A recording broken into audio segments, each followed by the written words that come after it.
A person's greatness is determined by their thoughts. This timeless truth has been proven again and again through the lives of successful individuals like Elon Musk, Steve Jobs, and Jeff Bezos. Napoleon Hill, in his famous book, Think and Grow Rich, once said, "What you think about, you become." But if that's true, why do so many people still struggle to succeed? Do they not think about their future? Do they fail to see their own potential? Today's story will uncover the answers to these questions and teach you a powerful lesson.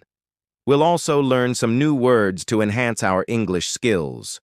So stay with us till the end. I promise this story will be worth your time. Once, in a busy railway station, there lived a beggar. Every day he survived by asking passengers for alms as they waited for their trains. One day, as he was begging, he noticed a well-dressed businessman stepping onto the platform. Seeing his expensive suit and confident posture, the beggar thought, "This man must be really rich. If I ask him for money, he'll surely give me a generous amount." With this hope, the beggar approached the businessman and stretched out his hand. But instead of giving him money, the businessman looked at him and asked, "Do you always just take from others? Have you ever given anything to anyone?" The beggar was startled. He had never heard such a question before. Confused, he replied, "Sir, I'm just a beggar. I survive by asking for alms. I have nothing to give to anyone." The businessman smiled slightly and said, "If you believe you have nothing to give, then you also have no right to ask for anything. I am a businessman. I believe in exchange. If you can offer me something, I can give you something in return. But if you have nothing to give, I cannot give you anything either." Saying this, the businessman boarded his train and left. The beggar stood there, stunned. He kept replaying the businessman's words in his mind. "I've been begging for so long, but no one has ever said this to me before," he thought. He wasn't rude. He spoke the truth. If I can't offer anything in return, then why should people give me anything?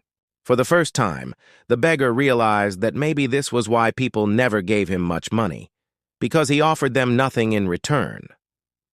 That night, he lay awake, deep in thought. "But what can I give? I am just a beggar. I have nothing." Yet the businessman's words kept echoing in his mind. "If you want to receive, you must first give." 2 days passed.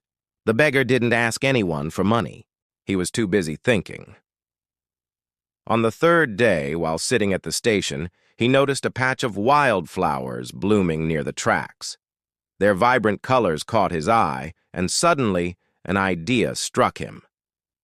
What if instead of just taking, I offer something in return? What if I give people a flower every time they give me alms? Determined, he walked over, gently plucked a handful of flowers, and went back to his usual spot. When someone handed him a coin, he smiled and offered them a flower in return. Surprisingly, people accepted the flowers with joy. Some even smiled and thanked him. As the days passed, something incredible happened. More people started giving him money, but he noticed a pattern. As long as he had flowers, people gave generously. When he ran out of flowers, the donations decreased. So it's true, he thought. People like to receive something in return. One day, as he was handing out flowers in exchange for alms, he spotted the businessman again, sitting in the train. Excited, he rushed over and said, "Sir, today I have something to give you. If you give me money, I will give you flowers in return." The businessman smiled, handed him some cash, and took a few flowers. "You have truly understood the value of exchange," he said. "Today, you are no longer just a beggar. You have become a businessman." The train arrived at the next station, and the businessman stepped off. The beggar stood there watching him go, his words sparking a new thought in his mind. Am I really a businessman now? For a long time, he pondered over it. Then suddenly, he realized something. I now know the secret of success. I am not just a beggar, I am a trader. People aren't giving me money out of pity. They are paying for the flowers I give them. This means I have a business. Excited, he made a bold decision that day. He left the railway station and never returned as a beggar again. 6 months later, at the same railway station, two well-dressed men met and exchanged a handshake. One of them looked curious. "Do I know you?" he asked. The other man smiled and replied, "Yes, we've met twice before, right here on this very train." The first man frowned, trying to remember. Then his eyes widened in surprise. "Wait! You're the beggar! The one I refused to give money to, and later I bought flowers from you." The former beggar laughed. "Yes, that was me. But today, I am no longer a beggar. I run a successful flower business, and I'm traveling to expand it further." The businessman was astonished. "That's incredible. What changed?" The flower seller smiled and said, "You taught me one of life's greatest truths. We only receive when we give."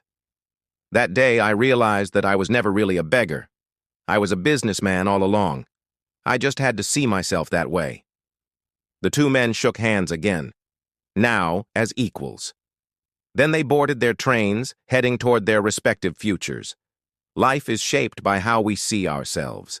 If you believe you are small, you will remain small. But if you recognize your inner potential, you can achieve greatness. So don't limit yourself. See yourself as strong, capable, and successful. Because when your thoughts change, your future changes too. If you like this story, give it a thumbs up, comment below on what you learned, and share it to inspire others. See you in the next story.